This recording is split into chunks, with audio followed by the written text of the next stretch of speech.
tuqatih wa la tamutunna illa wa antum muslimun. Kemudian sayyidul istighfar, Allahumma anta rabbi la ilaha illa anta khalaqtani wa ana abduka wa ana ala ahdika wa wa'dika mastata'tu. A'udzu bika min syarri ma sana'tu. Abu'u laka bi ni'matika 'alayya wa abu'u bi dhanbi faghfirli fa innahu la yaghfiru dzunuba illa antan. Kalau ibu-ibu semua, ini ibu-ibu atau mbak-mbak atau tante, uti, nenek, ukhti, campur? Mbak-mbak aja ya? Iya, saya paling suka manggil mbak. Teteh, mana ada teh? Ada putih. Di tempat lain Ustazah kalau saya pengajian, jahe panas. Sebelah sini kencur madu. Sebelah sini teh tawar. Di sini minuman sehat. Luar biasa. Bukan, bercanda aja. Nah, maka sayyidul istighfar ini, jamaah sekalian, salah satu yang kemudian kami biasakan ada di setiap majelis taklim kami. Anda mau ngaji pagi, siang, sore, malam, tengah malam, menjelang subuh, ba'da subuh, pasti Anda akan mendengar dari saya sayyidul istighfar. Karena memang keutamaan yang sangat besar dari zikir yang begitu ringan. Kalimatnya kan ringan sekali. Allahumma anta rabbi, ya Allah engkau adalah Tuhanku. Khalaqtani, engkau menciptakanku. Wa ana abduka wa ana ala ahdika, aku berada di atas perjanjian denganmu. Wa wa'dika mastata'tu, semampu yang aku bisa lakukan. Aku mengakui dosa-dosa yang aku lakukan terhadapmu. Aku mengakui nikmat yang datangnya darimu. Dan sesungguhnya tidak, maka ampunilah aku karena tiada yang mampu mengampuni dosa kecuali engkau. Ini zikir ibu-ibu, kalau dibaca dengan penuh penghayatan, maka orang yang membacanya meninggal dunia kapanpun oleh Nabi Muhammad dijamin penghuni surga. Maka ini kami biasakan kalau besuk orang sakit. Ngerti besuk? Apa? Jenguk orang sakit kan? Itu mesti kalau kelihatan yang sakitnya nampaknya mulai parah, kemudian nanti anak-anaknya juga sudah mulai cerita, Ustadz ini kata dokter begini, mesti saya ingetin, saya suruh membisikkan di telinganya. Kalau masih bisa bicara, diajak membaca bareng-bareng sayyidul istighfar. Kalau tidak bisa, minimal perdengarkan di telinganya. Untuk apa? Kalau kami di dalam bahasa Jawa, kami bilang jagani. Anda kalau nggak ngerti, nggak keren Anda. Ini bahasa Inggris British. Jagani itu sebagai jaga-jaga. Kalau terjadi sesuatu yang buruk, maka orang itu insya Allah oleh Allah dijamin jadi penghuni surga. Nah, maka Rasulullah bersabda, man qalaha hina yusbiha muqinun biha thumma mata qabla an yumsiya fahuwa min ahlil jannah. Orang yang membaca zikir tersebut di waktu pagi, yakin dengan isi kandungan dan maknanya, kemudian dia meninggal sebelum waktu sore, maka dia termasuk penghuni surga. Nah, maka dibaca seperti ini tujuannya apa? Mengingatkan diri sendiri, mengingatkan mereka yang mungkin mendengar dan belum sempat membaca karena lupa, akhirnya mereka ikut membaca. Dan kalau sering dibaca, orang yang sering mendengar akan lama-lama apa? Hafal. Dan kalau Anda hafal, tentu membacanya jauh lebih mudah. Nah, itulah tujuannya. Jadi jangan dianggap, wah ini pembukaan model apa lagi. Nah, maka itu salah satu jimat saya. Jimat itu siji lan dirumat. Susah. Saya kalau di kampung Inggris ngomong bahasa Inggris begini nggak perlu translate saya. Di sini perlu ditranslate. Siji itu satu-satunya, dirumat itu yang dirawat. Jangan sampai rusak. Jadi jimat itu siji satu-satunya yang kita pegang dan harus diistiqomahkan. Allahumma inna nas'aluka ilman nafi'a wa rizqan tayyiba wa amalan mutaqabbala. Allahumma 'allimna ma yanfa'una wanfa'na bima 'allamtana wa zidna ilman wa hudan wa taufiqan amin ya rabbal alamin. Jamaah sekalian dari Azmi Community yang semoga senantiasa dirahmati oleh Allah Subhanahu wa Ta'ala. Amin. Pemirsa Madani TV dimanapun Anda berada, pemirsa Sayap Dakwah TV dimanapun Anda berada, pendengar radio dakwah syariah 101,4 FM Solo dimanapun Anda berada, pendengar radio dakwah Islamia 107,7 FM Kota Malang dimanapun Anda berada, dan pemirsa setia Al-Jam'iyah Al-Tiqtaqiyah. Ini Masya Allah, ini lagi nge-hit sekarang TikTok ini. Facebook udah nggak ada penghuninya. Facebook sekarang Bu yang make udah ketahuan umurnya menjelang innalillahi wa inna ilaihi rajiun. Jadi kalau masih main Facebook udah siap-siap aja Anda mulai akrab dengan malaikat maut. Karena Facebook ini yang main sekarang usia berapa? 50, 55. Untuk saya yang usia masih 23 seperti ini, nggak usah ketawa. Anda suudzon. Untuk saya yang masih 23 atau teman saya ini yang sudah 44, ini udah nggak main lah. Facebook itu kita nggak main ya. Walaupun dulu awalnya memang kita main Facebook. Tapi sekarang udah maaf ya. Sudah, jamaah sekalian, alhamdulillah kita bersyukur kepada Allah. Di pagi hari ini Allah pertemukan di Masjid Al-Irsyad dan saya pernah ke sini 8 tahun yang lalu. 8 tahun yang lalu, Jumatan di sini. Saya pulang dari Cianjur, mau ke rumah keluarga saya di Jakarta lewat sini. Pas adzan Jumat berhenti di sini, sholat. Qadarullah sekarang Allah takdirkan ngisi di sini. Mudah-mudahan Allah takdirkan di lain kesempatan dapat istri di sini.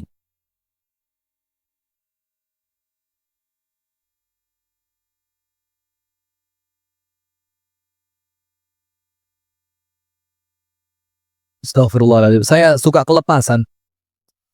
Sudah ya, kita lanjutkan. Alhamdulillah kita bersyukur atas nikmat yang Allah karuniakan, yaitu pertemuan.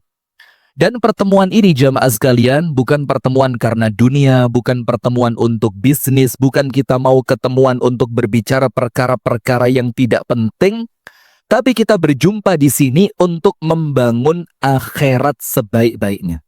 Jadi kita kepingin pulang dari majelis ini, kita sudah punya ancang-ancang, oh langkah saya untuk dapat satu istana di surga dengan cara ini. Yang kita pilih pagi ini dengan cara syukur. Dengan cara apa? Syukur. Salawat beriring salam semoga tercurahkan kepada uswah kita, suri tauladan kita dan kekasih kita bersama, Nabi besar, Nabi agung, An-Nabi Muhammad sallallahu alaihi wasallam.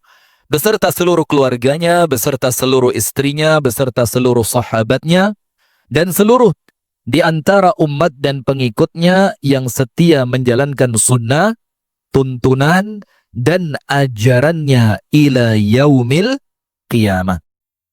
Ibu-ibu sekalian, tema kita di pagi hari ini apa? Indahnya hidup di bawah naungan poligami. Siapa yang nulis ini? Salah? Apa temanya? Kok itu yang di mana itu? Pengajian di mana itu? Indahnya hidup dalam naungan poligami. Kenapa? Astagfirullahaladzim. Baru di sini ya, jamaahnya suudzon baru di sini. Di tempat lain Masya Allah, jamaah itu husnudzon semua. Baik, kita mau berbicara tentang syukur. Poin pertama, tulis. Tulis bisa, dengerin juga insya Allah faham. Kalaupun panjenengan dan Anda semuanya lupa, nanti bisa dicek lagi. Dicek di tayangan YouTube atau yang lain. Poin pertama, asal dan akhirnya nikmat. Tulis, asal atau awal dan akhir dari nikmat. Nomor satu apa ibu-ibu? Asal atau awal dan akhirnya nikmat. Yang pertama, kita akan membahas tentang nikmat itu berasal dari mana dan nanti akhirnya akan menjadi seperti apa. Ibu-ibu silakan ditulis. Yang pertama, mengenai awal atau asal dari suatu nikmat. Silakan ditulis surah An-Nahl ayat 53. Saya mau pengajian serius sekarang.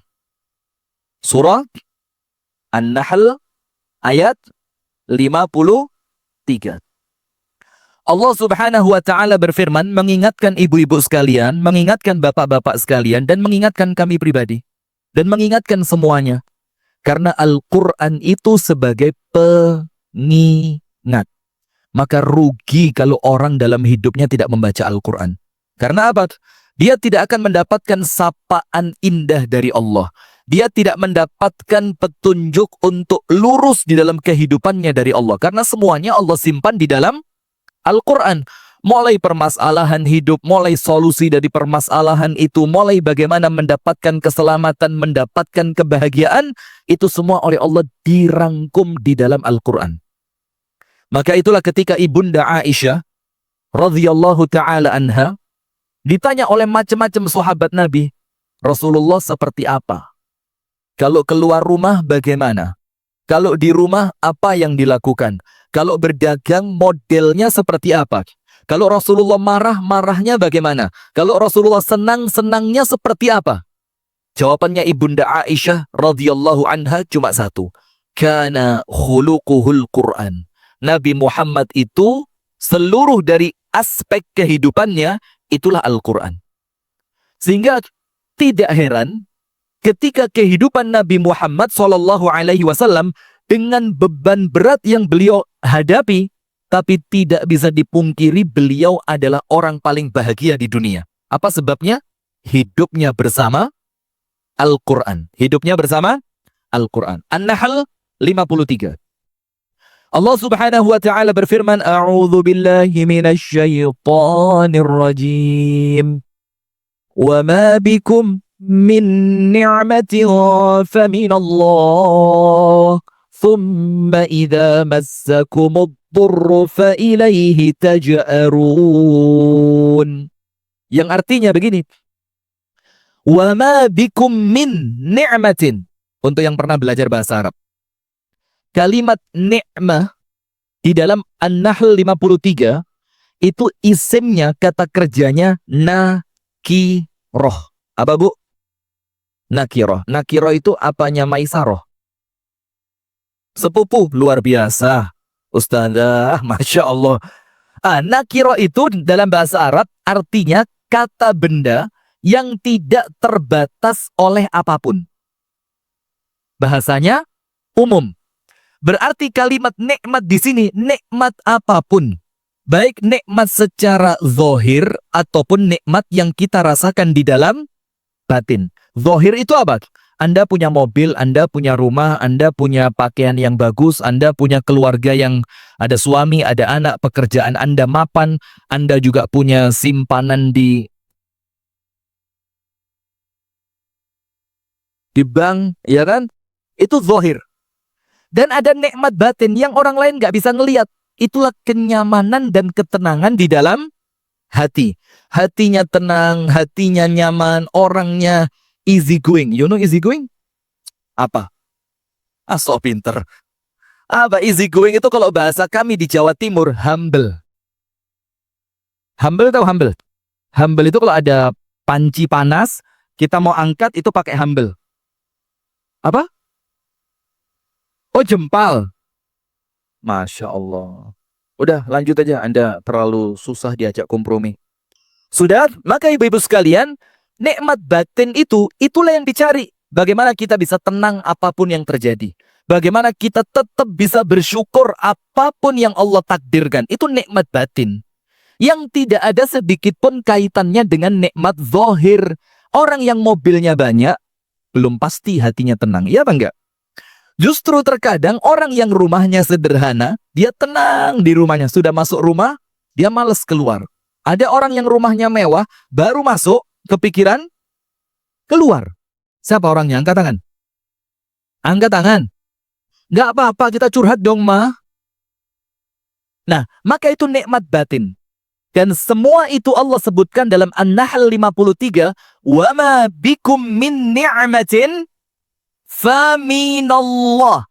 Semua kenikmatan yang kalian rasakan, semua kenikmatan yang kalian miliki, semua kenikmatan yang kalian kuasai, Allah mengingatkan kita agar kita tidak sampai keblinger. You know keblinger? Keblinger itu terlanjur, salah, kelewat batas, kembalinya susah. Maka oleh Allah diingetin, ingat lo ya, mobil yang kamu punya, kesuksesan yang kamu dapatkan, rumah tangga baik yang kamu bangun, kemudian anak-anak cerdas dan pandai yang engkau miliki, kemudian karir tinggi yang engkau capai, Allah mengingatkan apa? Faminallah. Datangnya dari siapa? Allah. Berarti lawannya siapa? Qorun. Siapa lawannya? Qorun. Bagaimana dengan Qorun? Masya Allah, Azmi Community. Bagaimana dengan Qorun?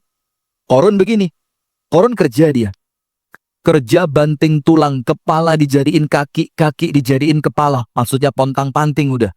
Dia sampai kerjanya serius, keluarga dilupain hanya untuk dapat dunia. Setelah Qorun itu kaya raya, sampai Qorun itu kedatangan orang yang bagian menarik harta zakat. Ketika penarik harta zakat itu datang ke tempat Qorun, apa kata-kata Qorun yang pertama?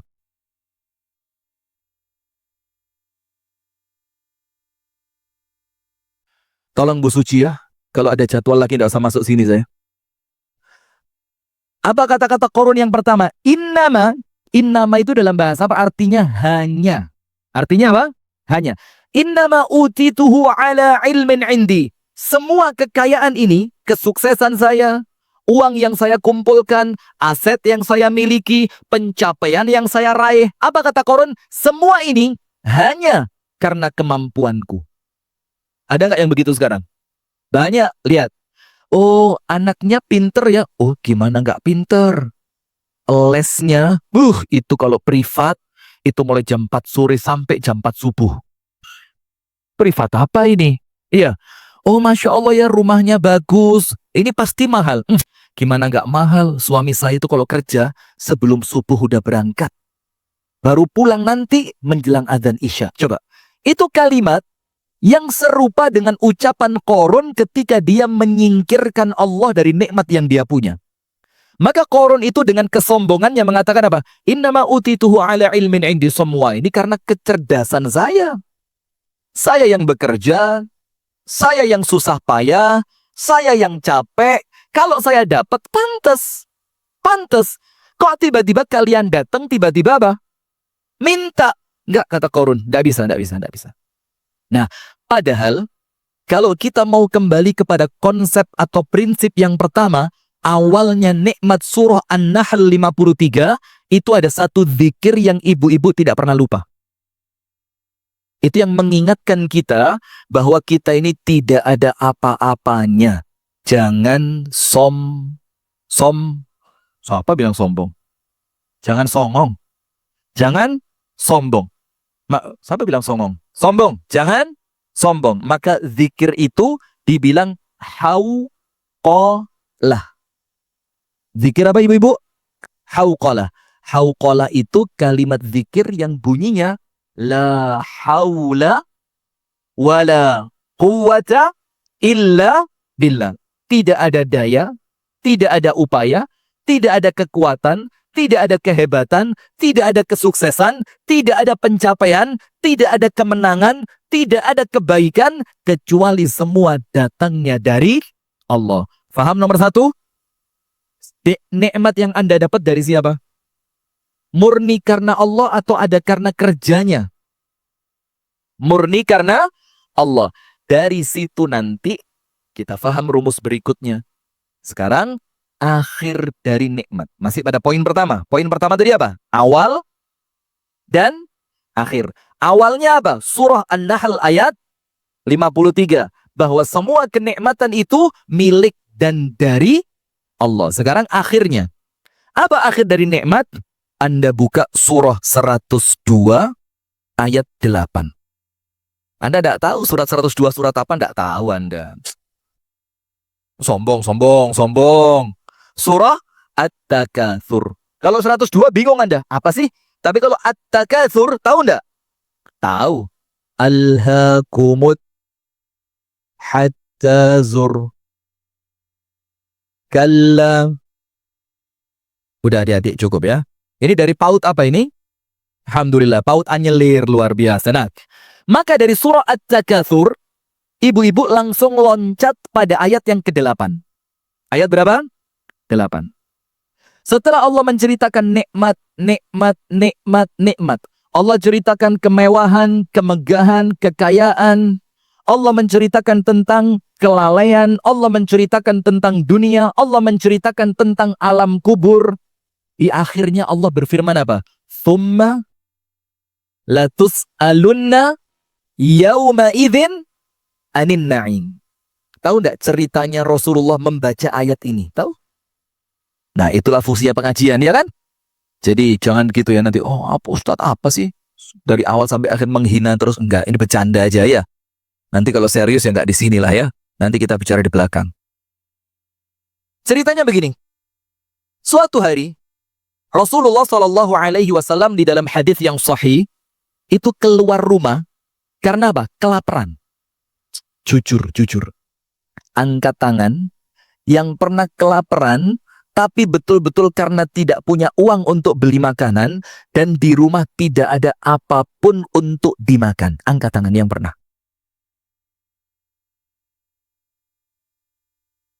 Masya Allah. Jangan-jangan anak pesantren ini. Gak ada kan? Itu Nabi Muhammad, manusia terbaik, di rumah yang terbaik, manusia yang paling taat dan takwa kepada Allah, saking tidak kuat menahan lapar, keluar dari rumahnya malam-malam. Ketika Nabi Muhammad SAW keluar, apa yang terjadi? Qadarullah, Nabi Muhammad berjumpa dengan Sayyiduna Abu Bakar. Ketemu dengan siapa, Bu? Abu Bakar. Tek. Rasulullah tanya. Rasulullah kan nggak mungkin curhat kan?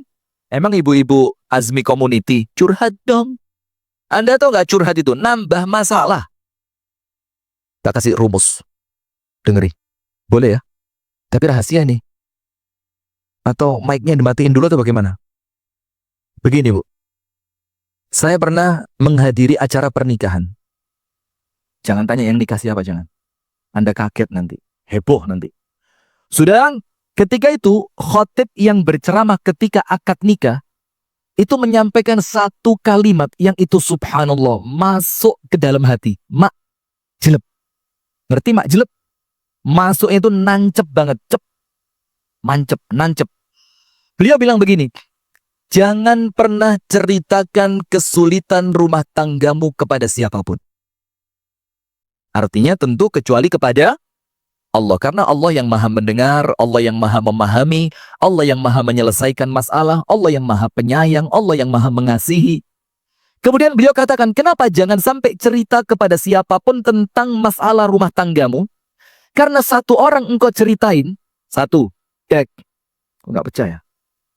Satu diceritain, maka dari orang ini akan muncul prasangka. Oh, ternyata saya kira suaminya baik-baik. Ternyata saya baru tahu suaminya dia ringan tangan.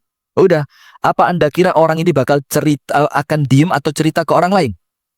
Walaupun diawali dengan kalimat, jangan cerita siapa-siapa ya. Tapi tetap cerita dia. Akhirnya dua orang. Dua orang ini cerita lagi nggak? Dan begitu seterusnya. Sampai akhirnya buruknya cerita tentang rumah tangga kita. Jangan kita, enggak enak. Ntar istri saya curiga lagi. Buruknya kisah tentang rumah tangga seseorang itu menjadi prasangka di setiap kepala setiap manusia yang pernah mendengar ceritanya. Sekarang lihat. Prasangka. Dan prasangka yang muncul bukan prasangka baik. Tapi prasangka apa? Buruk. Sementara kita semuanya tahu satu hadis yang Rasul sampaikan, Allah Ta'ala berfirman, hadis Qudsi, Ana inda dhanni abdi bi. Aku, kata Allah, akan senantiasa sama dengan prasangka hambaku. Kalau yang Anda ceritakan keburukan, orang 10 dapat, Orang 20 dapat, orang 30 dapat. 30 orang itu semuanya berprasangka buruk tentang rumah tangga Anda. Khawatir itu jadi doa dan betul-betul keburukan yang terjadi. Na'udzubillah min dzalik. Gak usah cerita lah, percuma. Karena banyak zaman sekarang orang itu empati di depan, tepuk tangan di belakang. Syukurin. Gitu aja gaya banget ikut Azmi Community. Taunya sama aja. Cici. Kalau bahasa Inggrisnya itu, gila nih. Sudah? Kita lanjutkan sekarang. Rasulullah berjumpa dengan Abu Bakar. Kelaparan. Dan Rasulullah diam. Rasulullah tidak mau menceritakan bahwa Rasul keluar rumah di waktu malam seperti itu karena lapar. Tapi justru Nabi Muhammad tanya kepada Abu Bakar, Ya Abu Bakrin, ma akhrajaka fi hadhihi laylah al-mudhlimah. Abu Bakar, ada apa? Kok malam gelap gulita semacam ini engkau keluar? Ada apa ini?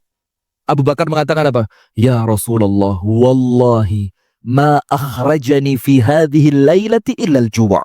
Ya Rasul, demi Allah saya tidak bohong sama panjenengan. Tidaklah membuat saya keluar malam seperti ini kecuali rasa lapar yang tidak tertahankan. Masya Allah. Rasulullah bilang apa? Ya Abu Bakrin, akhrajani min baiti ma akhrajak. Wahai Abu Bakar, yang menjadikan aku keluar sama percis seperti yang bikin kamu keluar. Artinya kita berdua sama-sama kelaparan. Bolehlah. Minimal ada teman ya. Sudah jalan mereka berdua. Tidak lama ketemu Sayyiduna Umar ibn al-Khattab. Maka Rasulullah tanya, Abu Bakar udah senyum-senyuman nih. Kelaparan juga nampaknya ini. Rasulullah tanya, Ya Umar, ma akhrajaka fi hadhihi al-lailatil mudhlimah. Umar, kenapa malam-malam kok keluar? Sayyiduna Umar mengatakan, ma akhrajani illal ju'. Ya Rasul, tidaklah saya keluar karena rasa lapar yang tidak kuat saya tahan. Rasulullah bilang apa? Sama kita bertiga. Jalan mereka bertiga. Masuk ke rumah salah seorang sahabat yang terkenal memiliki beberapa ekor domba. Sehingga harapannya Rasul masuk ke sana, disembelihin kambing, segala macam, makan, selesai pulang. Dan ternyata betul. Diperaskan susu sapi, bukan sapi. Sok tahu Anda. Kan saya yang cerita. Kenapa Anda yang ngeritik? Iya, kambing tadi ya. Diperas itu susu kambing, dimasukkan beberapa nampan kecil, dihidangkan. Tak lama setelah itu keluar apa? Daging kambing bakar. Roti keluar, kambing bakar keluar, maka oleh Rasulullah dimakan. Abu Bakar makan, Umar pun makan. Ketika Rasulullah mau pulang, Rasulullah tidak lupa sama istrinya. Apa Rasul katakan? Wahai tuan rumah, boleh tidak saya bungkus satu? Untuk siapa? Karena istri saya di rumah juga kelaparan. Kata tuan rumah, ya Rasulullah, apa yang engkau bawa lebih aku sukai dibanding apa yang engkau tinggalkan di sini. Maka bawalah Rasulullah. Sebelum mereka bubar, Rasulullah bilang apa? Abu Bakar, Umar, tadi kita keluar kelaparan. Sekarang kita mau balik ke rumah kita kekenyangan. Lalu Rasulullah mengatakan, "Thumma latus'alunna yauma idzin anin na'im." Kamu ingat Abu Bakar, kamu ingat Umar, pasti nikmat malam ini menjadi pertanyaan Allah kelak di akhirat. Terus, lihat, cuma nikmat makanan. Anda nikmatnya apa? Ibu-ibu ini pengajian, sekali ngaji ganti jilbab 3 kali. Iya, jangankan 3 kali pengajian, sekali pengajian ganti jilbab 3 kali, jadi double 3. Nanti Ustadz lengah dikit lepas 1. Perasaan tadi hitam kok sekarang hijau. Nanti gak lama lepas lagi jatuh. Perasaan tadi hijau kok sekarang merah. Ibu sudah ganti berapa kali Bu yang merah itu Bu? Baru sekali ya? Masya Allah. Nah, maka itu rumus nikmat yang akhiran. Semua nikmat yang Anda rasakan wajib siapkan jawaban. Kenapa begitu? Karena setiap nikmat yang telah Anda nikmati itu tidak akan pergi sia-sia kecuali pasti ada pertanggung jawaban. Sip. Itu nomor 1. Poin kedua. Sampai sini paham adik-adik? Hah? Oh nenek-nenek, Masya Allah. Sampai sini paham ya? Nah sekarang berikutnya. Rumus atau prinsip tentang nikmat yang kedua. Meninggalkan atau ditinggalkan. Anda pilih mana? Oh, tenang aja, nggak usah. Ayo, milih meninggalkan atau ditinggalkan. Lah, ini harus milih. Ini bukan kemudian nggak mau milih salah satu. Gimana ceritanya? Coba. Ditinggalkan. Berarti Anda sendirian di sini. Loh, katanya ditinggalkan. Berarti kan Anda sendirian. Saya juga nggak tahu sih ya ditinggalin siapa ya. Pokok rumus yang kedua, antara meninggalkan atau ditinggalkan. Dengerin. Begini jamaah sekalian. Saya nggak tahu ya di Bandung ini kalau ngaji emang biasa nggak nyatet atau bagaimana saya nggak ngerti. Kalau di nyatet ya. Kalau kami di Malang, itu yang nggak bawa buku, kita suruh nulis pakai air liur di telapak tangan.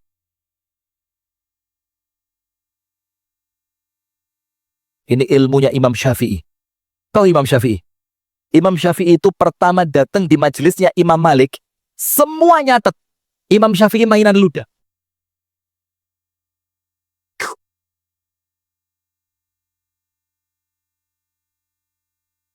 Astaghfirullahaladzim. Sudah? Dengerin. Maka Imam Malik diingetin sama bagian nulis di sebelahnya Imam Malik. Ya Imam, yula'ibu bik. Lihat anak kecil itu, mainan dia di majelismu. Kata Imam Malik, biarin. Nggak lama begitu lagi. Sampai ketiga kali Imam Malik hilang kesabaran. Imam Malik tanya, ya gulam, ma fa'alt? Kamu ngapain di situ? Imam Syafi'i kecil bilang apa? Aktub. Saya nulis. Imam Malik panggil, maju ke depan. Imam Malik tanya, wain al-qalam? Pulpennya mana? Wain al-habr? Tintanya mana? Wain al-kirtas? Kertasnya mana? Terus Imam Malik tanya, wain al-kitabah? Tulisannya mana? Ini ibu-ibu Asbi community banget ini, Masya Allah ya. Pulpennya mana? Tintanya? Kertasnya? Tulisannya? Luar biasa. Coba saya tes salah satu maju. Sudah? Maka Imam Malik gak percaya. Imam Malik bilang apa? Iqra ma badalak minal bidayatid dars ilal an. Kamu baca apa yang kamu tulis mulai pertama sampai sekarang. Terus Imam Malik panggil juru tulisnya, dicocokin. Subhanallah, tidak kurang satu huruf pun. Semuanya keluar dari sini. Tung tung tung tung tung tung tung tung tung tung tung. Imam Syafi'i. Anda imam siapa? Imam Musaddiq. Subhanallah. Lanjut. Ada rumus awal, rumus akhir. Selesai. Rumus awalnya, ingat nikmat datangnya dari Allah. Nikmat rumus akhirnya, semua kenikmatan akan ada pertanggung. Tanya, jadi orang miskin susah nggak? Kayak ngerasain aja. Susah nggak jadi orang miskin? Susah. Maka Allah Maha Adil. Allah akan menjadikan orang kaya susah dengan hartanya. Dunian am akhiratan. Kalau tidak di dunia, di akhirat. Itulah kenapa dibilang orang kaya itu masuk surganya telat dibandingkan orang miskin. Sepanjang berapa? 500 tahun. Dan ini 500 tahunnya akhirat. Kenapa? Hisab. Kalau orang miskin, apa mau dihisab? AC nggak punya, sofa nggak ada. Apalagi? Kendaraan nggak punya. Kata Allah Ta'ala, kamu ngapain ke sini? Nggak tahu ya Allah, ada surga. Terus yang kaya lewat, waduh, ini tanya ini. Alphard berapa? Cuma 20 ya Allah. Cuma. Sih ya Allah, ada 12 kayaknya. Kaya banget ini ya. Nah, maka itulah keadilannya Allah. Ketika orang miskin itu susah dengan kemiskinannya, tidak mungkin orang kaya itu tidak susah dengan kekayaannya. Karena Allah Maha Adil. Sip. Sekarang dengerin ibu-ibu sekalian. Imma ditinggal atau meninggal. Kan. Ditambahi apa? Kan. Disebutkan oleh para ulama mengenai rumus kedua, prinsip kedua tentang nikmat. Imma an tadruka ka wa imma an tadruka ha. Apa itu? Bisa jadi nikmat itu yang meninggalkanmu pergi, dan bisa jadi engkau yang meninggalkan nikmat itu, engkau yang pergi. Nikmatnya pergi atau orangnya yang pergi. Anda pilih yang mana kira-kira?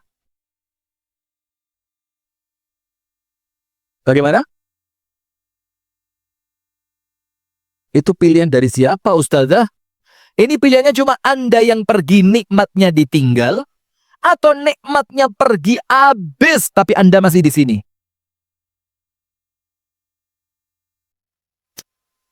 Kenapa?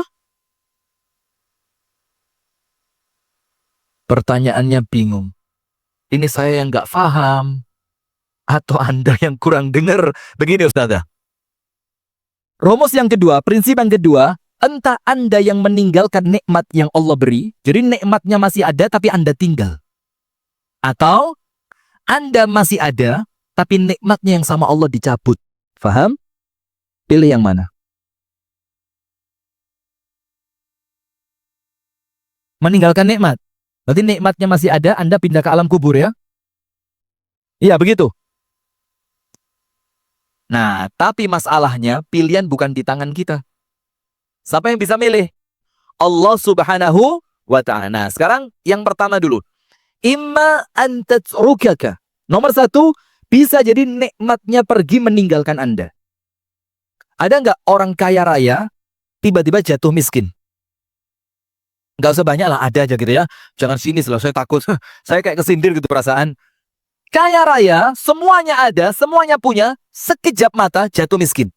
Contoh. Jangan teman dijadiin contoh, astagfirullah. Nabi Ayub. Nabi siapa? Nabi Ayub, betul nggak? Dari yang awalnya memiliki segalanya, tiba-tiba nol saldonya. Nol, betul-betul nol. Duit nggak ada, aset nggak punya, makanan tidak dimiliki, pakaian semuanya hilang. Nol. Nabi Ayub. Atau sebaliknya, kekayaannya masih utuh, tapi orangnya yang pergi. Betul. Kalau Korun ikut masuk ke dalam. Firaun, kerajaannya masih utuh, kekayaannya masih utuh, tapi orangnya meninggalkan nikmat tersebut. Nah, kita bahas yang nomor satu dulu. Begini. Ada kekhawatiran setiap orang yang punya nikmat. Pasti dan tidak mungkin tidak. Nggak usah munafik. Semuanya sama. Pasti kalau kita punya sesuatu, kita khawatir sesuatu itu akan pergi meninggalkan kita. Suami coba. Khawatir gak? Aduh. Ntar suami saya. Kenapa? Gak apa-apa. Ibu-ibu pilih suami nikah lagi atau mati aja? Masya Allah. Sudah, gak usah kita bahas itu. Lanjut. Sudah. Semua orang yang punya nikmat, semua. Pasti dia memiliki kekhawatiran ketika nikmatnya itu pergi, hilang, meninggalkan dia. Betul apa enggak? Orang yang punya anak, khawatir nggak anaknya meninggal? Khawatir. Anak yang punya orang tua, khawatir nggak orang tuanya pergi meninggal? Khawatir. Nah, sekarang pertanyaannya. Sementara kenikmatan itu ada kemungkinan dan tidak kecil dia akan meninggalkan kita. Sekarang, bagaimana caranya agar nikmat itu tidak pergi meninggalkan Anda? Disimpan. Di mana? Di langit. Sedekahkan. Hilang disedekahin. Bagaimana? Anda tulis. Anda tulis.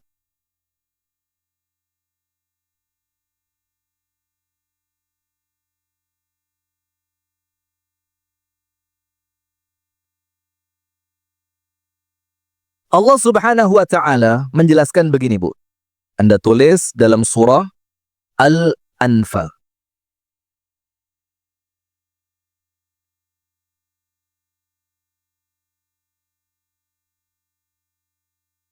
Dalam surah Al-Anfal ayat 53.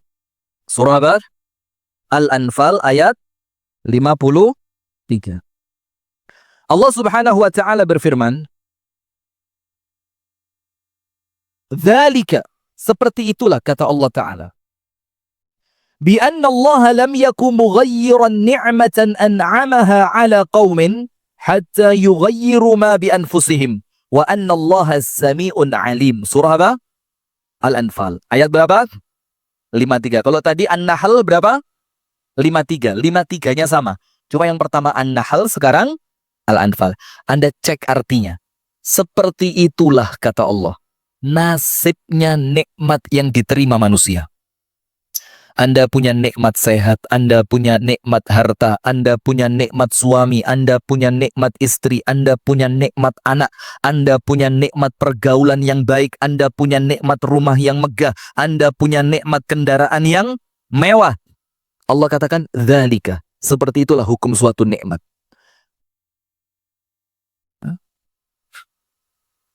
Keren ya, gak usah ditulis, direkam aja ya. Masya Allah, ternyata itu caranya di sini ya. Dzalika, seperti itulah. Kemudian Allah melanjutkan, bi annallaha lam yakum mughayyiran ni'matan an'amaha ala qaumin. Allah tidak akan mencabut nikmat yang telah Allah beri. Ingat, Allah tidak akan mencabut nikmat yang telah Allah beri sampai kapan?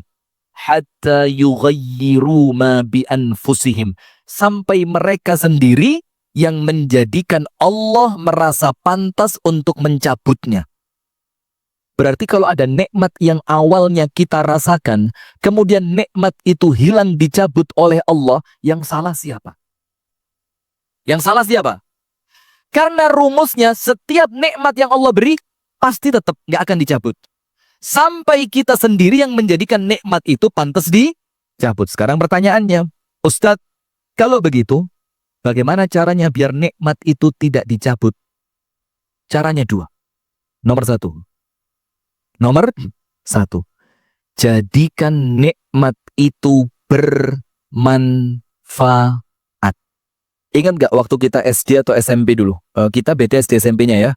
Saya SD saya itu tahun 2003. Kenapa? Seusia, gak usah kaget, biasa aja. Saya memang bermuka tua. Usia masih imut-imut sebenarnya. Begini, saya mau ngomong apa tadi? Jadikan nikmat itu apa? Bermanfaat. Ingat gak waktu pelajaran SD ada namanya evolusi? Evolusi itu kan dua. Ada evolusi bertambah besar, ada evolusi berkurang.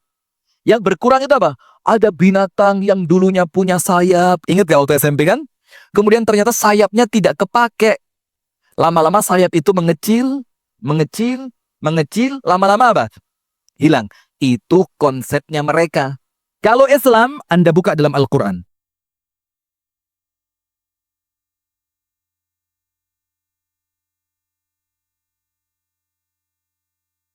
Anda buka dalam surah Ar-Ra'du ayat 17. Surah Ar-Ra'du ayat 17. Di bagian akhir. Allah Ta'ala menceritakan mengenai nikmat air hujan. Mengenai apa ibu-ibu? Apa ustazah? Ustazah? Mengenai nikmat air hujan. Ada yang Allah jadikan air hujan itu ditampung oleh tanah. Akhirnya binatang bisa minum. Ada yang diserap oleh tanah. Akhirnya bisa menumbuhkan tanaman.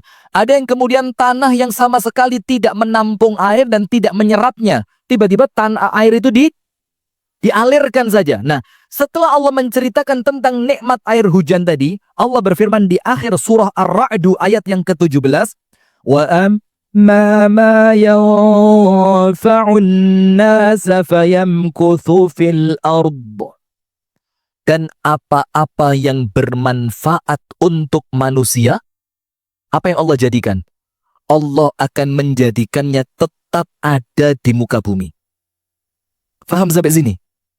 Jadi kalau kepingin nikmatnya tidak hilang, jadikan nikmat itu apa? Bermanfaat. Saya kasih contoh. Saya tidak sedang membicarakan ormas ya, cuma saya ngasih contoh saja. Nggih? Anda jangan kemudian, oh pantesan dia kan dari ormas itu. Enggak. Anda jangan gampang baper ya. Orang kalau gampang baper itu kelihatan ekonomi lagi susah. Ya? Jadi kalau Anda baper, saya anggap ekonomi Anda lagi susah, nanti saya mintakan bansos. Bansos itu apa? Oh ternyata yang apa?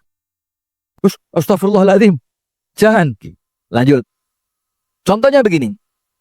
Ibu-ibu tahu pergerakan Kiai Haji Ahmad Dahlan mendirikan organisasi yang bernama Muhammadiyah. Kemudian ada rekannya namanya Kiai Haji Hashim Asy'ari, mendirikan organisasi NU. Ketika dia tidak bermanfaat, Bu, nggak akan ada sampai sekarang. Tapi yang menjadikan dua organisasi ini tanpa mengecilkan organisasi yang lain, tetap eksis sampai sekarang, asasnya cuma satu, kebermanfaatan. Paham adik-adik? Apa konsepnya? Kebermanfaatan. Khairun nas anfa'uhum linnas. Contoh, saya punya duit 12T. Ada di kantong saya 11T. Sudah ada di kantong 11T. Kayak pernah ada yang ngomong gitu ya? Ini udah masuk di kantong saya. 11 atau berapa? Berapa? 11.000 T. Kalau ada apa-apa jangan salahin saya, dia aja. Nah, sudah. Saya nggak pernah macam-macam, Bu, kalau ceramah. Saya itu orangnya lurus gitu. Saya ini orangnya polos. Cuma saya salah pergaulan aja sama beliau ini. Jadinya begini saya. Sudah. Saya punya duit 1M. Nggak usah amin, bagus ya. Masya Allah, Anda amin aja pelit loh ya. Masya Allah. Saya ulang ya. Saya punya duit 1M. Malaikatnya udah pergi. Astagfirullahaladzim. Apalagi terpaksa lagi aminnya kan. Gini aja lah, kalau saya dapat betulan, saya bagiin 1 juta. Kalau dapat bagian, baru amin Anda. Astagfirullahaladzim. Lanjut.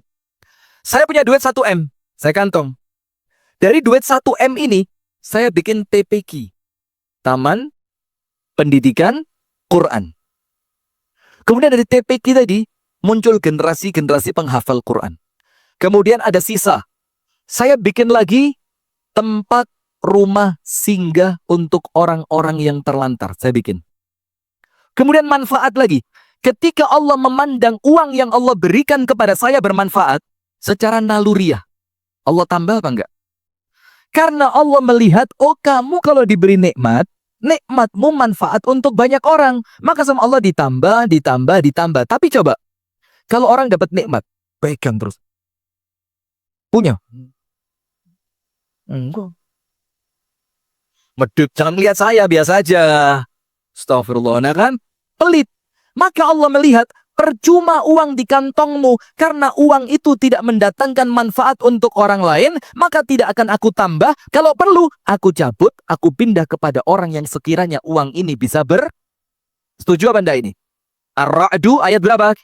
17. Supaya nikmatnya tidak pergi, cara yang pertama, jadikan nikmat itu bermanfaat.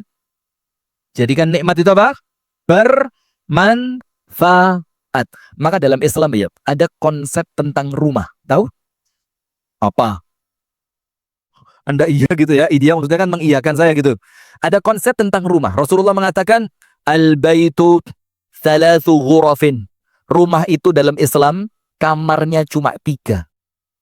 Angkat tangan yang punya rumah kamar lebih dari 3. Jujur. Kalau enggak jujur, saya doain rumahnya kebakaran. Berapa kamarnya? 4? Loh, istrinya suami Anda berapa? Kok kamarnya 4 itu? Begini. Tapi 3 ini, Bu, bukan jumlah ruangannya, tapi 3 secara fungsi. Secara fungsinya. Nomor 1, ghurfatun lil abi wal kamar untuk orang tua. Nomor 2, wa ghurfatun lil auladi, kamar untuk anak-anak. Dan yang ketiga, ghurfatun lid dhaifi, kamar untuk tamu. Anda cek hadisnya di Google. Enggak musim Google. AI apa AI? AI apa AI? Saya salah belajar bahasa Inggris di sini, wong saya jauh-jauh dari kampung Inggris kok kan? Sudah? Dan kamar ketiga untuk tamu. Rasul mengatakan, warabi'atu lisyaitan. Kalau ada satu lagi, dalam artian ruangannya ada tapi tidak berfungsi, kata Rasulullah, lisyaitan. Maka satu yang kosong tadi akan menjadi tempatnya siapa? Nggak usah teriak-teriak. Sesama setan nggak boleh saling meneriakin ya. Yang satu lagi untuk siapa? Setan. Sekarang lihat, Anda mau bukti nggak? Rumah kalau nggak ada penghuninya, biasanya bagaimana rumah itu? Scary. You know scary? Saya nggak ngerti, serem itu nggak paham saya. Scary saya biasanya. Rumah itu apa? Biasa orang bilang angker. Ketika kita masuk pertama langsung, ih merinding. Padahal kita belum tahu ada apa di rumah itu. Karena itulah yang Rasul sabdakan, kalau ada yang kosong ditempati siapa? Nah, maka itulah Bu asas kebermanfaatan tadi. Apapun yang Anda miliki harus manfaat. Maka dalam Islam, kalau ada orang punya tanah, tanahnya luas. Seluas apa ya? Samudra? Ya udah saya nurut aja lah daripada nggak bisa pulang saya. Ya udah. Punya tanah luas. Ternyata tanah itu tidak dia garap beberapa waktu. Kemudian didatengin oleh pemerintah. Kenapa tanahnya nggak digarap? Nggak ada tenaga begini. Maka pemerintah akan menawarkan opsi. Salah satu opsinya apa? Kami yang garap di tanah milik kamu supaya tanah ini manfaat. Nanti hasilnya setengah-setengah. Kamu separuh sebagai pemilik, saya separuh sebagai pengelola. Itu dalam Islam. Karena Islam tidak senang sesuatu yang tidak manfaat. Coba cek baju di lemari. Itu bertumpuk-tumpuk yang dipakai cuma 2. 1, 2, 1, 2, 1, 2, 3, 4, 5, 6, 7 pajangan. Itu tiap tahun nggak pernah dipakai. Tapi kalau ada orang minta mau dikasihin sayang. Iya, masih bagus. Siapa tahu ntar ada acara kan saya pengen pakai yang ini. Sampai mati nggak ada acaranya. Nggak kepake. Dihisab sama Allah kembali pada rumus yang pertama. Tsumma latus'alunna yauma idzin 'anin na'im. Sip. Berarti ibu-ibu sekalian, bagaimana caranya biar nikmat sama Allah tidak dicabut? Al-Anfal 53. Bagaimana caranya? Jadikan nikmat itu senantiasa bermanfaat. Anda punya tanah kosong, tanemin Bu. Tanemin. Tanemin apa? Ya rumput tetangga juga boleh lah diambil. Jangan usah ketawa, saya ngomong serius ini. Taruh sana tanemin yang manfaat, singkong, tanemin apa lagi? Umbi, tanemin apa lagi? Jagung, cangkul. Shh. Sudah, manfaat. Cara yang kedua, agar nikmat ini oleh Allah tidak dicabut, itulah yang sedang kita bahas, namanya apa? Asyukru muthabbitu an-ni'am. Syukur itu Bu, menjadikan nikmat yang Anda terima oleh Allah tidak akan dicabut. Tidak akan dicabut. Sekarang Anda buka ayatnya. Anda buka ayatnya.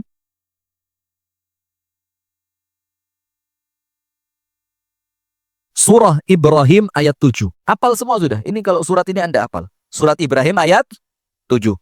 Wa idh ta'adzana rabbukum la'in syakartum la'azidannakum wa la'in kafartum inna adzabi lasyadid. Allah cuma ngasih 2 pilihan. Imma syukur wa imma kufur. Ini foto apa video? Oh video, saya kira foto. Masya Allah, terlanjur pose gini saya. Bapak-bapak banget ya, gini kalau foto ya. Kalau anak sekarang gimana? Sudah. Wa idh ta'adzana rabbukum. Dan ingatlah, ingatlah. Di masa yang lampau. Ta'adzana. Ketika Allah Ta'ala memproklamirkan. Allah Ta'ala cukup berfirman, cukup. Karena Allah tidak pernah berdusta. Allah tidak pernah mengingkari janjinya. Tapi untuk urusan syukur, Allah perlu menggunakan kalimat proklamasi. Oleh Allah diproklamirkan, diumumkan, ditegaskan. Apa penegasan dari Allah? Lain syakartum. Ini namanya dalam bahasa Arab syartiyah, syarat. Namanya apa? Syartiyah, syarat. Lain syakartum, apabila kalian bersyukur, la azidannakum, maka nikmat yang disyukuri oleh Allah akan ditambah. Nikmat yang disyukuri oleh Allah akan ditambah. Sekarang lihat, kalaupun nikmat itu tidak ditambah, minimal paling jelek tidak akan dicabut. Minimal tidak akan dicabut. Saya tanya, Bu, nikah udah berapa tahun? Saya tanya salah satu aja lah ya. Nikah sudah berapa tahun Ustazah? Yang masih hidup aja lah. Nikah berapa tahun? Udah meninggal? 24 tahun? Gak bosan? Astagfirullahaladzim. 24 tahun ya. Sip, sekarang saya mau tanya. Perasaan di bulan pertama pernikahan dengan sekarang di bulan pada tahun ke-24 sama nggak rasanya? Yang beda di mananya?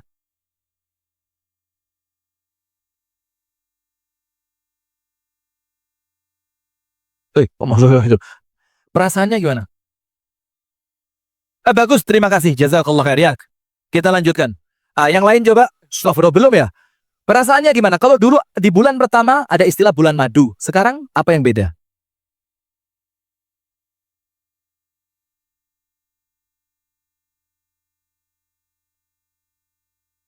Nggak cocok. Ganti yang lain. Lebih indah, lebih bahagia dibanding malam pertama? Bohong katanya. Bohong. Kasih yang ngomong bohong kasih. Ini saya suka ini. Ini saya suka ini. Saya mau yang out of the box. Box apa box? Saya dari kampung Inggris, jangan diajarin. Ustazah, menikah sudah berapa lama? Belum nikah. Masya Allah. 40 tahun, alhamdulillah. Mudah-mudahan senantiasa bahagia. Ada beda nggak di awal-awal pernikahan dengan sekarang setelah masuk tahun ke-40? Bahagianya beda nggak? Mana lebih bahagia di awal nikah atau sekarang setelah 40 tahun? Sama kayak saya. Maka itulah pengen terus, pengen terus, pengen terus. Karena apa? Kok nggak kayak awal-awal dulu ya? Kenapa? Pengen terus bahagia. Siapa yang ngomong? Anda jangan merusak pola pikir saya ya. Astagfirullahaladzim. Sudah, terima kasih Ustazah. Sekarang saya mau tanya begini buat jamaah sekalian. Semua akan sama. Anda pun insya Allah sama. Cuma tadi kan berusaha mensyukuri nikmat pernikahan. Begini. Apa yang salah dengan pernikahan kita? Kenapa dulu begitu bahagia? Sekarang kok bahagianya berkurang? Berarti kan ada nikmat yang oleh Allah dicabut. Nikmat bahagia kan? Dulu bahagianya Masya Allah, suami mau pulang udah siap-siap. Misalkan suami pulang kerja, sampai rumah katakan jam 5 sore. Anda udah jam 1 siang itu udah mandi Anda. Udah mandi. Terus Anda pakai lulur. Setelah itu Anda pakai lipstick. Pakai alis mata. Anda hidungnya dikasih shading. Biar kelihatan. Aslinya penipuan semua itu ya. Itu untuk nyambut suami datang. Sekarang kalau suami datang bagaimana? Anjing galak pulang. Masya Allah. Nggak gitu ya. Tapi kalau suami pergi, Besti cepet dong sini. Satpam udah pergi nih. Jangan lupa bawa oncom ya. Nah, coba bayangin. Artinya ada nikmat yang oleh Allah dicabut. Sekarang kita balik. Padahal konsepnya Allah tidak akan mencabut nikmat kalau bukan karena kita sendiri yang menjadikan Allah. Ininya bu.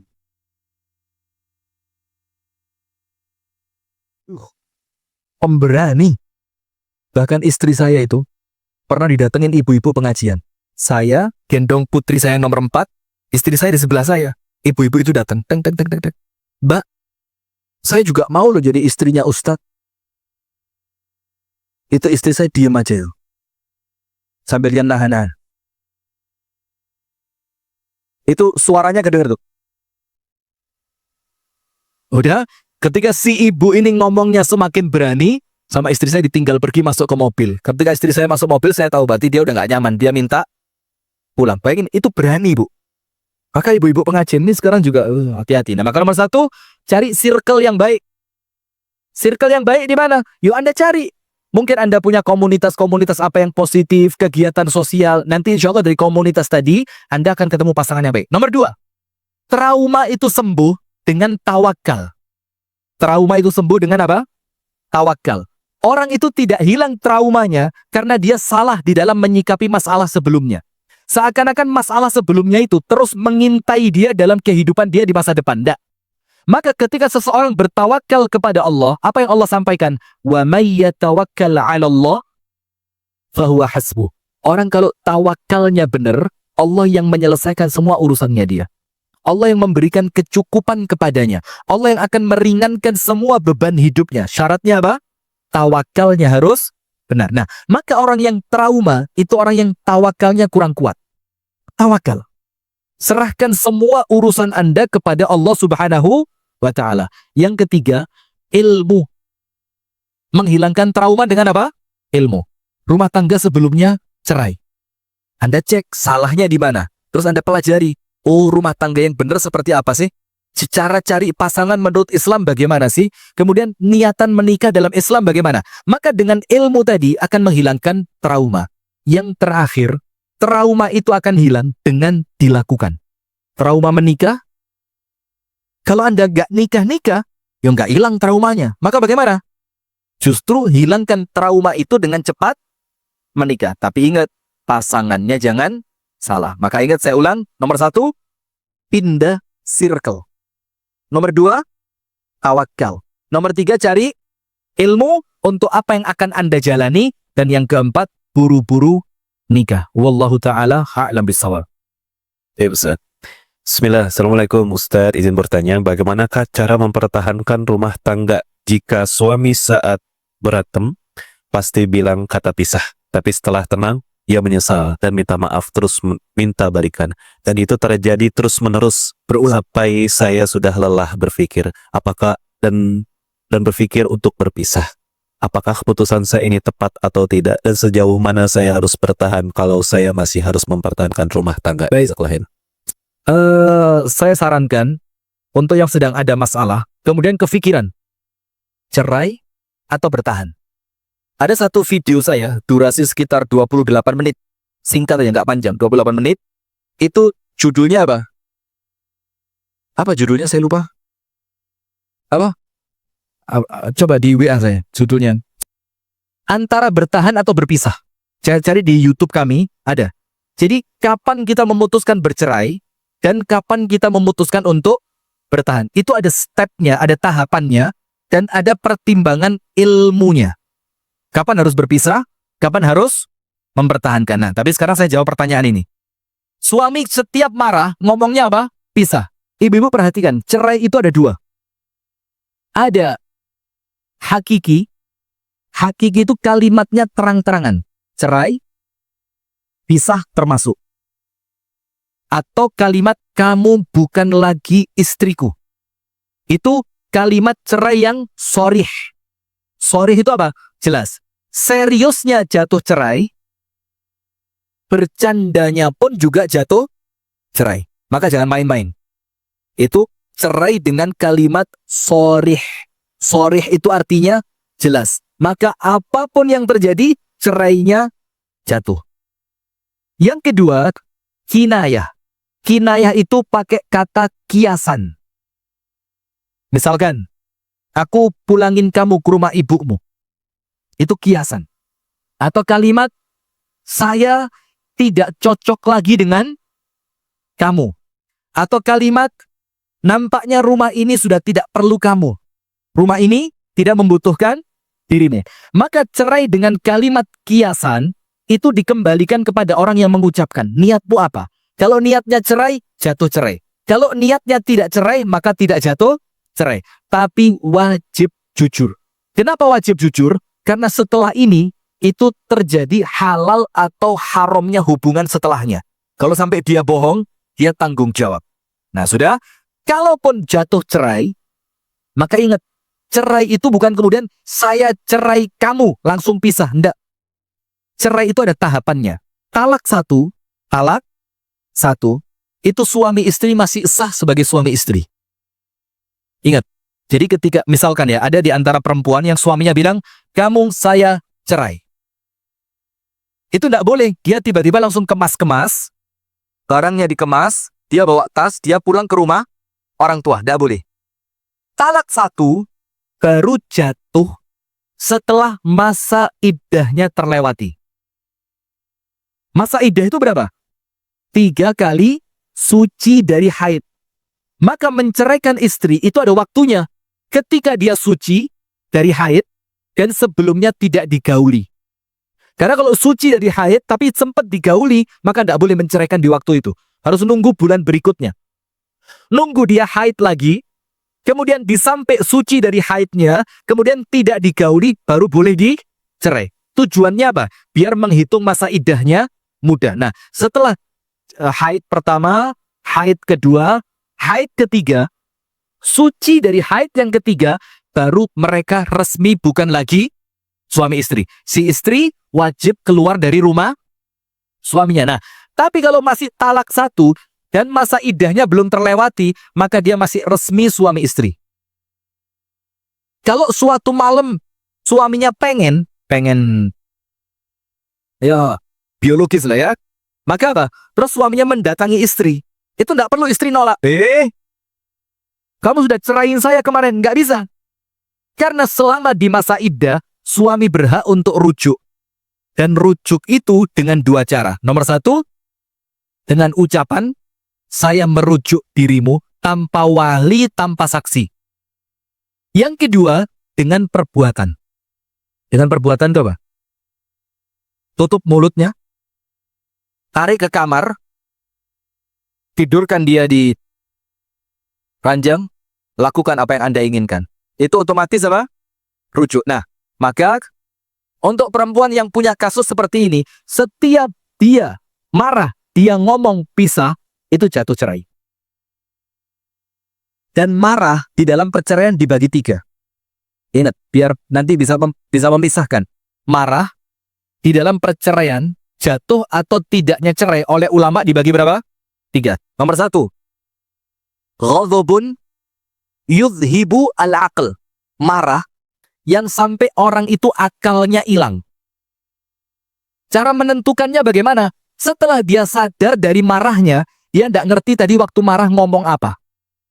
Maka yang seperti ini, cerainya tidak jatuh. Marah yang menghilangkan apa? Akal. Cara melihatnya bagaimana? Dia tidak ngerti tadi waktu marah dia ngomong apa. Maka yang seperti itu cerainya tidak jatuh cerai. Yang kedua, marah khafif. Khafif itu ringan, emosi, tapi dia ngerti ngomong apa.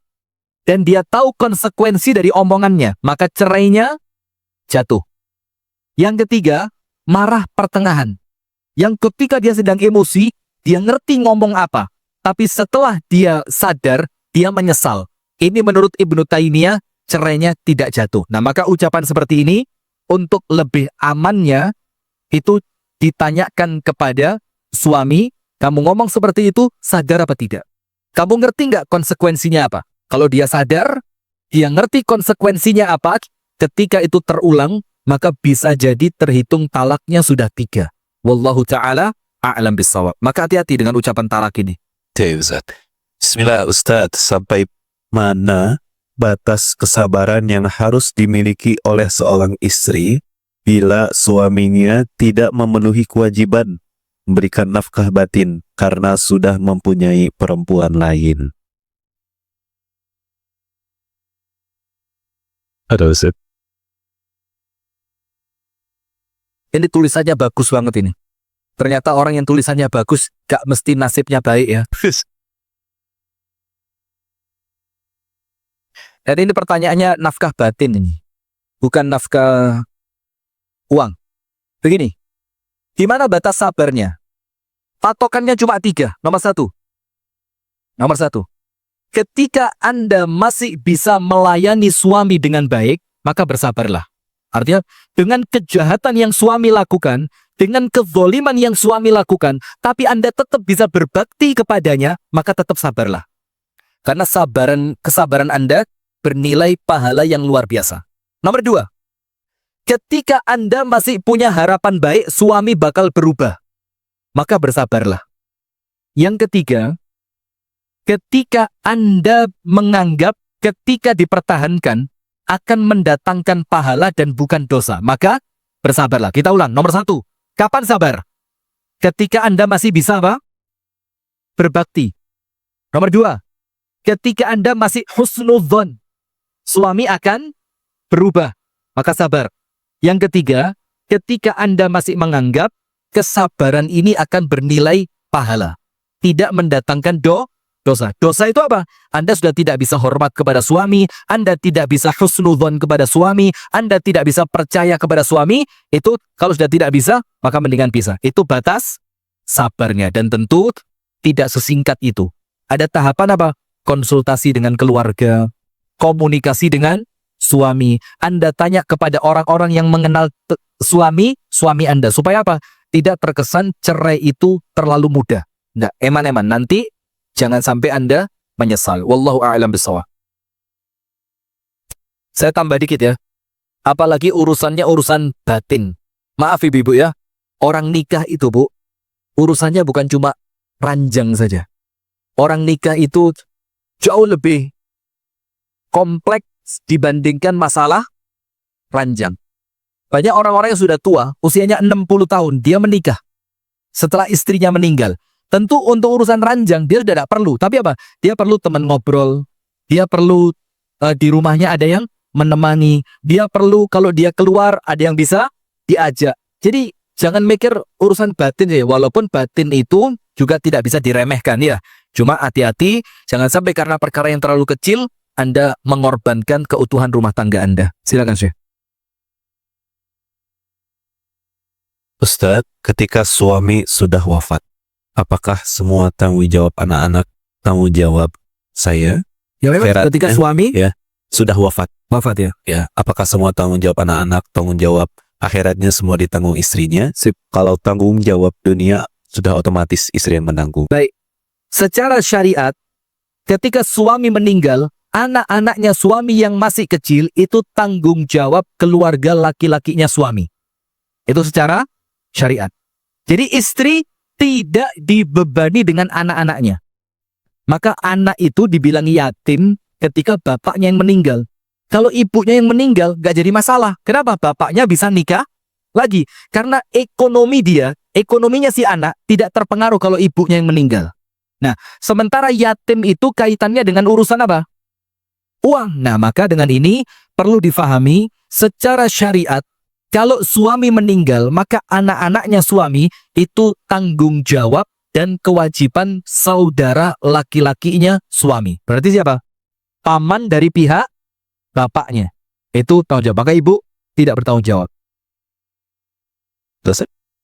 Assalamualaikum, Ustadz. Gimana hukumnya apabila kita pergi ke kajian, izin suami dan suami support, tapi suaminya belum berangkat kerja, karena biasanya suami berangkat kerjanya siang. Setiap hari suka ada rasa terparuh atau tidak tenang ya dalam hati. Meskipun sudah mengatur izin plus kasih ongkos plus buat buat belanja, buat infak. Jazakumullah khair Ustaz. Padahal Selama suami ridho, tidak jadi masalah. Patokannya cuma itu. Maka berangkat pengajian untuk perempuan itu hukumnya sunnah. Berangkat. Karena pengajian itu bisa dia dapatkan tidak dengan hadir saja. Dia bisa nonton lewat YouTube, televisi, atau TikTok, Facebook, Instagram, atau yang lain. Sementara taat kepada suami hukumnya apa? Wajib. Maka yang sunnah tidak boleh mengalahkan yang wajib. Maka berangkat pengajian wajib dapat izin dari suami. Dan izin itu terbagi dua. Ada izin harian, ada izin secara global. Global itu begini. Pokok setiap Rabu saya ngaji. Ketika suami ngomong boleh, maka kalimat setiap Rabu itu, setiap hari Rabu itu tidak menjadikan dia perlu mengulang izinnya. Karena suami ngerti setiap Rabu. Nah, tapi kalau dia mau mengulang itu baik. Nah, izin harian itu untuk kegiatan yang bukan rutinitas. Paham ya? Karena apa? Istri tidak boleh keluar dari rumah suami tanpa izin suaminya. Sekarang yang jadi masalah, suami mengizinkan, tapi si istri berangkat sebelum suami pergi ke kantor. Selama suami ridho, boleh.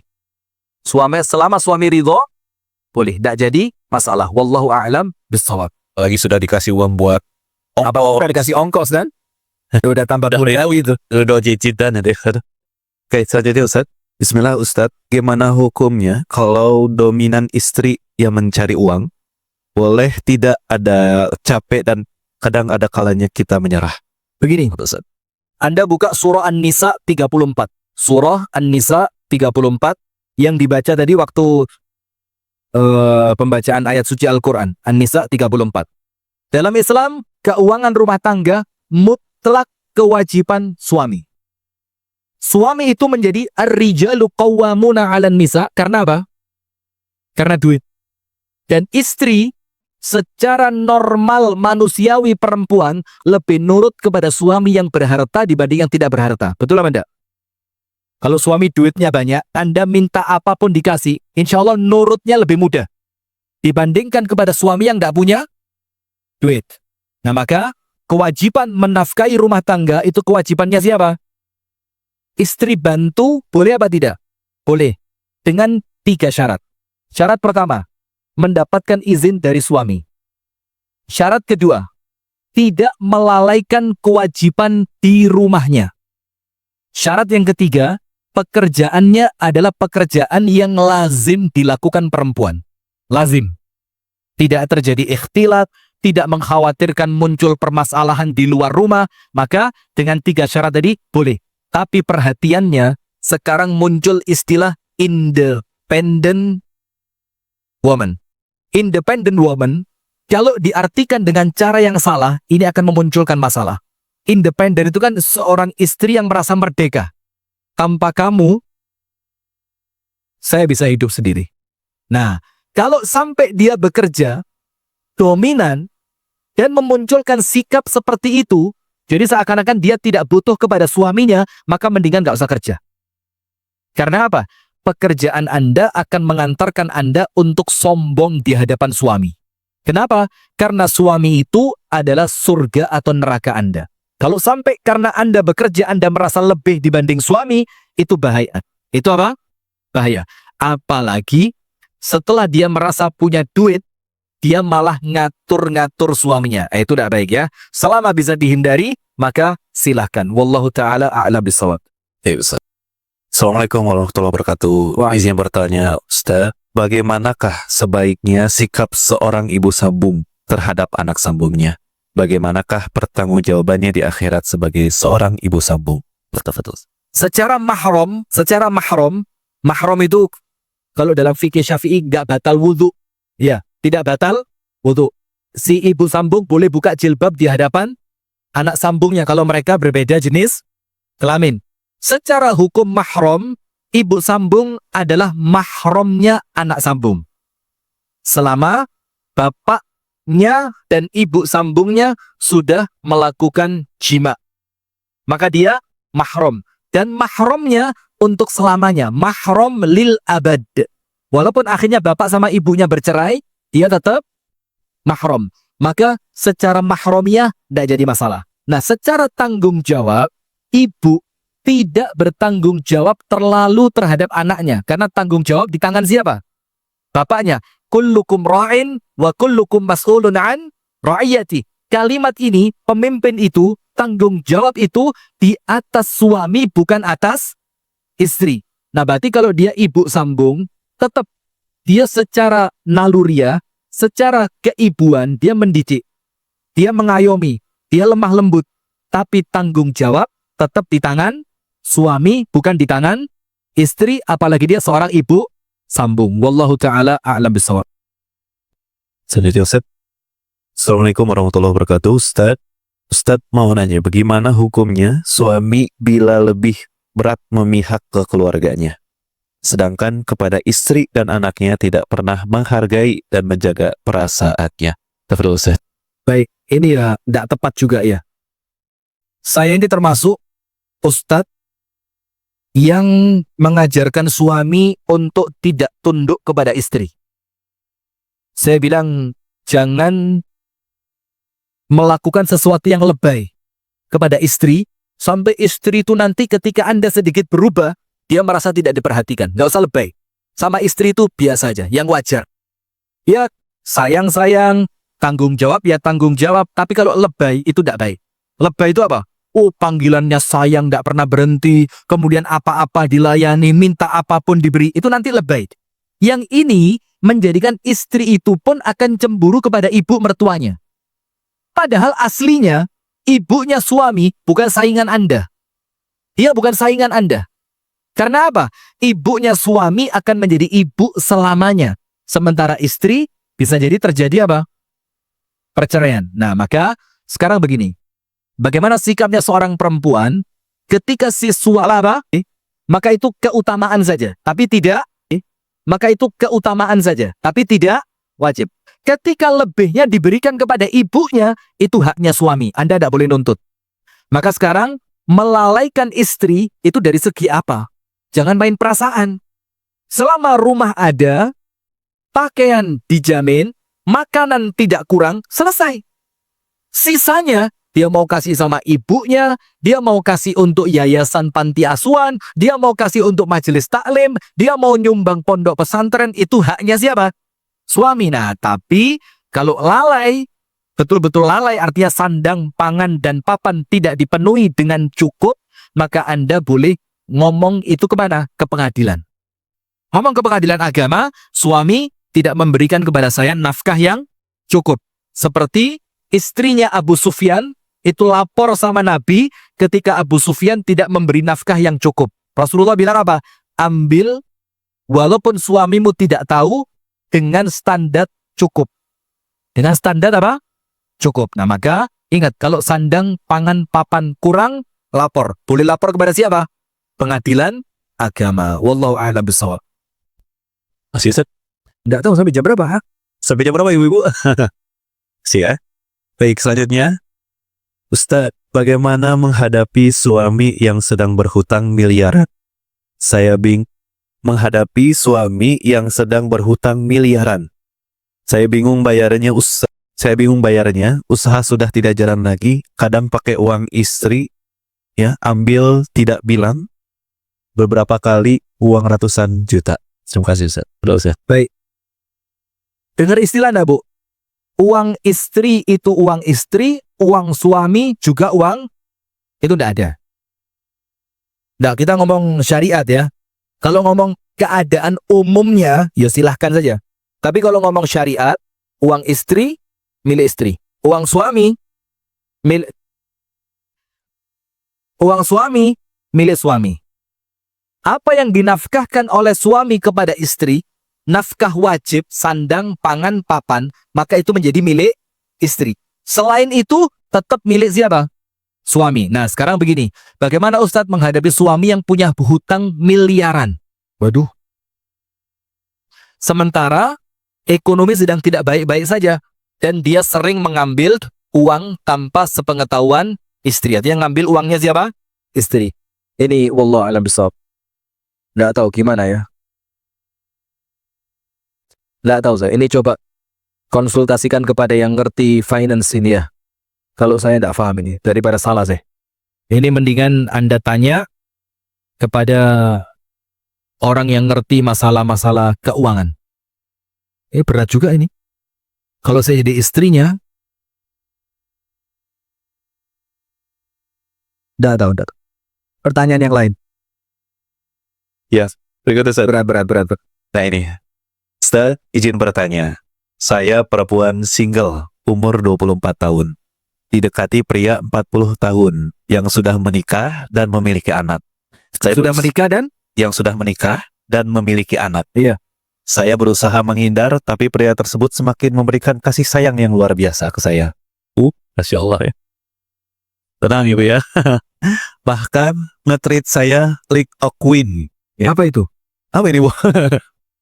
Hah? Oh, ibarat ratu Ustaz. Ya. Masya Allah ya. Kira-kira apa yang harus saya lakukan Ustadz? Salah tidak kalau saya menerima cintanya? Maaf ya. Kalau pertanyaan seperti ini, Tapi hubungan sisa-sisa tahui. 100% yang salah perempuannya. Maaf ya. Mohon maaf ya. Yang salah siapa? Kalau Anda tahu Anda bukan istrinya, dan Anda tidak ada hubungan apapun dengannya, kenapa Anda mau diibaratkan seperti ratu olehnya? Ini Anda yang cari masalah ini. Seharusnya kalau Anda tahu dia bukan suami Anda ngomong, kamu jangan macam-macam. Kamu bukan suami saya, ini kenapa kok seakan-akan ngasih angin terus ini? Nah, maka mohon maaf, untuk pertanyaan seperti ini, perempuannya wajib mundur. Perempuannya wajib apa? Mundur. Karena apa? Karena ketika laki-laki itu memberikan kepada Anda seperti ratu, itu berarti Anda tahu dia laki-laki tidak baik. Karena kalau dia laki-laki baik, dia tidak mungkin melakukan itu kecuali kepada istrinya. Bagus ya. Luar biasa. Astagfirullah. Nah, maka maksudnya Bu, kalau Anda ngelihat gerakan seperti itu kesin dari awal. Kamu ngasih kepada saya ini sebagai apa? Saya bukan istri kamu.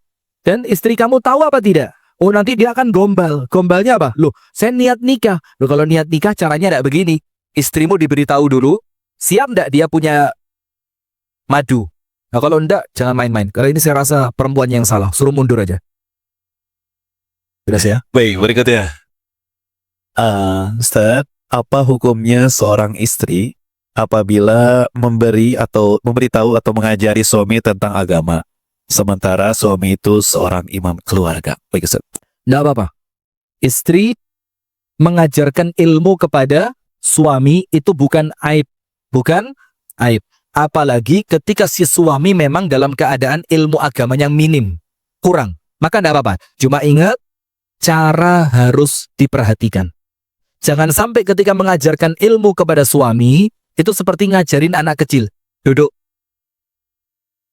Sikapnya yang sopan. Buku dibuka. Pensil diangkat. Tulis. Nah, ini nggak bisa. Karena apa? Dia sudah tulis. Dalam keadaan si suami adalah imam dalam rumah tangga. Nah, maka di sini, kalau memang si istri punya ilmu yang lebih, dan suami memang ilmu agamanya minim, tidak menjadi masalah si istri mengajarkan kepada suami. Catatannya harus dengan cara yang terbaik. Supaya suami tidak merasa apa? Tersinggung. Supaya suami tidak merasa digurui. Supaya suami tidak merasa kecil hati. Wallahu ta'ala a'lam bishawab. Ustaz. Assalamualaikum warahmatullahi wabarakatuh. Ustadz, izin bertanya, untuk menjaga kewarasan di saat telah melalui badai perpisahan rumah tangga, sementara harus membersamai anak perempuan saya, apa kiat menjadi ibu yang tidak gagal mendidik anak? Bagaimana mengenalkan tauhid terhadap anak yang terluka batinnya? Saya memang gagal menjadi istri, namun bagaimana agar tidak gagal menjadi ibu? Bagus. Jadi bagaimana menjaga kewarasan? Ibu-ibu tahu Misalkan nggak, tubuh Anda menjaga bagus, kewarasan mungkin Anda itu nggak ngaji di sini. Misalkan Anda sekarang sedang ada teken kontrak makan bergizi gratis. Anda dapat kontrak makan bergizi gratis untuk Anda melayani 2 juta porsi. Yang per porsinya Anda dapat untung Rp3.000. Dikali 2 juta. Gede kan? Kira-kira antara ngaji atau teken kontrak MOU makan bergizi gratis, Anda pilih mana? jujur banget ya, Masya Allah, luar biasa. Berarti nggak ada artinya ilmu ini ya. Nah, maka itulah bersyukur. Ketika Allah tidak memberi, tetaplah bersyukur. Baik, satu ayat penutup ibu-ibu tulis. Bahwasannya syukur kepada Allah itu adalah sebab seseorang selamat dari azab. Seseorang selamat dari azab. Ibu-ibu buka surah An-Nisa, surah An-Nisa ayat 147. Ayat berapa? 147. Betul nggak ayatnya? Coba dicek. Ma yaf'alullahu bi'adzabikum in syakartum wa amantum. Wa kana Allahu syakiran alima. Surah apa? An-Nisa ayat berapa? 147. Syukur itu salah satu fadilahnya. Apabila seseorang itu pandai bersyukur, Allah akan menyelamatkan orang tersebut dari azab dunia sampai akhirat. Azab dunia apa?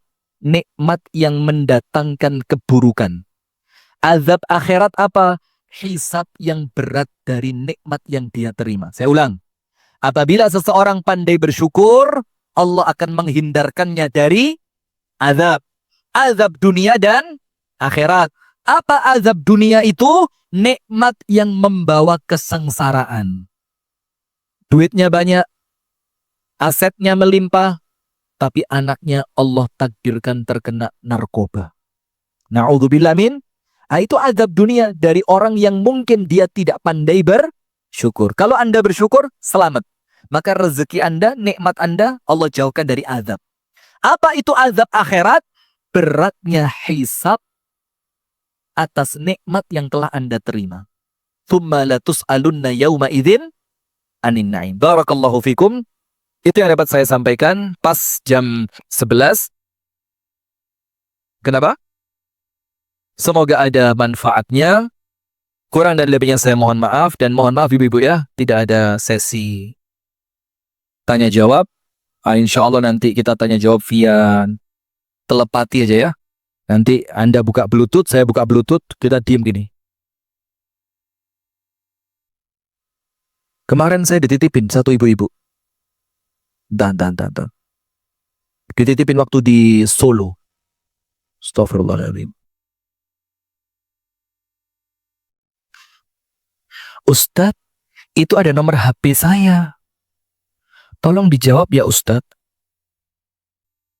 Pertanyaannya Bu, kayak nulis novel. Masya Allah. Tapi mudah-mudahan lah sama Allah dimudahkan urusannya. Amin. Baik, dari saya cukupkan sampai di sini. Mohon maaf sekali ya apabila ada salah dan kurangnya. Apabila ada candaan yang mungkin keterlaluan, ada kalimat-kalimat yang dianggap kurang sopan, ada sikap yang tidak menyenangkan, mohon dibukakan pintu maaf sebesar-besarnya. Kita tutup sama-sama. Jazakumullah. Mudah-mudahan ini bukan pertemuan yang terakhir ya. InsyaAllah setelah ini besok. Wallahu a'lam bishawab. TSM. Ya, nurut lah insyaAllah TSM.